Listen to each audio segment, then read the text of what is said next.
Hello everyone, টিডি learning centre থেকে তোমাদের সকলকে স্বাগতম। আজকে আমরা ইউনিট 8 পেজ 32 পড়ব। 3.2.1 এর দিকে তাকাও। রিরাইট মানে আবার লেখা। দ্য ফলোয়িং মানে নিচের সেন্টেন্স মানে বাক্যগুলো ইউজিং মানে ব্যবহার করে পার্সোনাল প্রোনাউন্স ব্যক্তিগত সর্বনাম। তাহলে ব্যক্তিগত সর্বনাম ব্যবহার করে নিচের বাক্যগুলো পুনরায় লিখো। এ নাম্বারে দেখো, Sumi goes to school on time. Sumi তার সময় মতোই স্কুলে যায়। Sumi studies attentively. তাহলে সুমি মনোযোগ সহকারে পড়াশোনা করে। এখানে বারবার সুমি নাও ব্যবহার করে এখানে আমরা শি ব্যবহার করব। তাহলে বলবো she studies attentively. The class আজ টিচার লাইক সুমি। তাহলে class teacher Sumi, the class teacher likes Sumi. এই সুমির জায়গায় হার লিখবো। The class teacher likes her because Sumi works hard. কারণ সুমি কঠোর পরিশ্রম করে। সুমি না লিখে এখানে শি লিখবো, শি ওয়ার্কস হার্ড। এরপরে বিয়ের দিকে তাকাও। Dhaka is on the bank of the river Buriganga. Dhaka বুড়িগঙ্গার নদীর এখানে ব্যাঙ্ক মানে হচ্ছে তীর। তাহলে বুড়িগঙ্গা নদীর তীরে অবস্থিত। এখানে আবার ঢাকা ব্যবহার করা হয়েছে। ঢাকা জায়গা আমরা ইট ব্যবহার করব। It is the capital of Bangladesh. এটি বাংলাদেশের রাজধানী। এরপরে সি নাম্বারে আছে, the boy wanted to catch the hen. বালকটি মুরগিটাকে ধরতে চেয়েছিল। দ্য বয় র্যান দৌড়েছিল আফটার দ্য হ্যান। আমরা দ্য বয়ের জায়গায় লিখব হি র্যান আফটার ইট। সে এটির পিছনে দৌড়েছিল। এরপরে ডি নাম্বারে রয়েছে, Rita and Sumi are cousins. Rita এবং সুমি তারা চাচাতো ভাই বোন বা মামাতো ভাই বোন। কাজিনস মানে যে কোনো চাচাতো মামাতো এরকম ভাই বোনকে বোঝায়। Rita and Sumi live in the small village.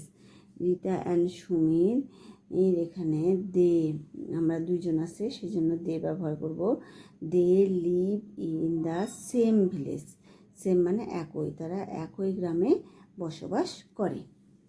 এরপরে দেখো 4.1 রাইট লিখো শর্ট মানে ছোট কম্পোজিশন অনুচ্ছেদ অ্যাবাউট ইউর ফ্যামিলি। তোমার পরিবার সম্পর্কে একটি ছোট অনুচ্ছেদ লেখো। Following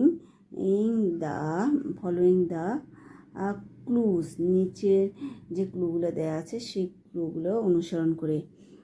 use nouns and pronounce where necessary. যেখানে প্রয়োজন নাউন অথবা প্রোনাউন ব্যবহার করো। প্রোনাউন ব্যবহার করতে বলছি। এখানে দেখো ক্লু দেওয়া আছে। এখানে প্রথমে রয়েছে ফ্যামিলি মেম্বার। ফ্যামিলি মেম্বার মানে পরিবারের সদস্য কতজন, এটা হচ্ছে সুন্দরভাবে সাজায় গোছায় তোমাদের বলতে হবে। আমি বলে দিচ্ছি, তোমরা এইভাবে তোমরা লিখতে পারো। I live in a small family. আমি একটি ছোট পরিবারে বাস করি। There are 4 members in my family. আমার পরিবারে 4 জন সদস্য রয়েছে। তোমার যদি আরও বেশি থাকে বা কম থাকে সেটা তুমি লিখতে পারো। They are my father, my mother, my elder brother and me. তারা হলো আমার বাবা, আমার মা, আমার বড় ভাই এবং আমি। এরপরে রয়েছে প্লেস দে লিভ ইন। জায়গাটা তারা যেখানে বাস করে। We live in Dinajpur. আমরা দিনাজপুরে বাস করি। তারা ফ্যামিলিটা দিনাজপুরে বাস করে। তোমরা যেখানে বাস করো, তুমি যদি ঢাকায় বাস করো তাহলে ঢাকায় লিখবা উই লিভ ইন ঢাকা, যেখানে বাস করো সেখানেই লিখবা। এরপর রয়েছে হোয়াট ডু দে ডু, তারা কি করে। My father is a head teacher আমার বাবা হয় একজন প্রধান শিক্ষক and my mother is a assistant teacher. এবং আমার মা হয় একজন সহকারী শিক্ষক। My brother is a student আমার ভাই হয় একজন ছাত্র and I am a student of class 4. এবং আমি একজন চতুর্থ শ্রেণীর ছাত্রী। এরপরে রয়েছে how do they help you, তারা কিভাবে তোমাকে সাহায্য করে। My parents help me in my study.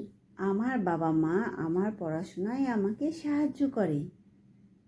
They also teach me good manners. তারা আমাকে ভালো ব্যবহারও শেখায়। এরপর রয়েছে দেয়ার লিজার টাইম অ্যাক্টিভিটি, তাদের অবসর সময়ের কার্যাবলী। In our leisure time, we watch TV. আমাদের অবসর সময়ে আমরা টেলিভিশন দেখি। Sometimes we go to visit. কখনো কখনো আমরা বেড়াতে যাই। তোমরা তোমাদের মতো করে এই কম্পোজিশনটার হেল্প নিয়ে তোমরা তোমাদের মতো করে লিখতে পারো। Good bye everyone.